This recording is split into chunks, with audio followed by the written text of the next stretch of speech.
Hello everyone! So it's been a while na po na hindi ako nakapag-post ng aking vlogs kasi after ng second day ng class namin sa DepEd ay talagang napaos na ako. Until now, paos na paos pa rin.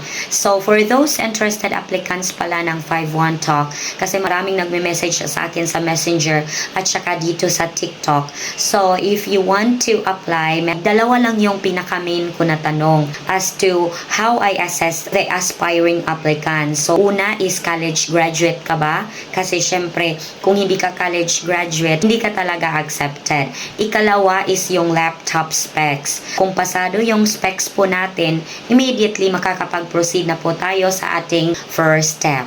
And then, I would advise you na before you click on my referral link in my profile bio, message me first para mas mag-guide ko po kayo. And then, during night kasi, hindi ako basta nakakapag-reply. I could usually reply the applicants around mga 10 to 12 o'clock na ng gabi. Kasi I am having my classes from 5:30 to 10 o'clock. So, sorry talaga kung hindi ako makakapag-reply ng mga oras na yan kasi straight yung classes ko on those time. Okay? So, again, if you want to apply, just message me here in TikTok or in my Messenger account para mas madali yung communication. Mas madali talaga ang pag-send ng files in Messenger. Okay? So, if you want to be one of my referrals, just message me.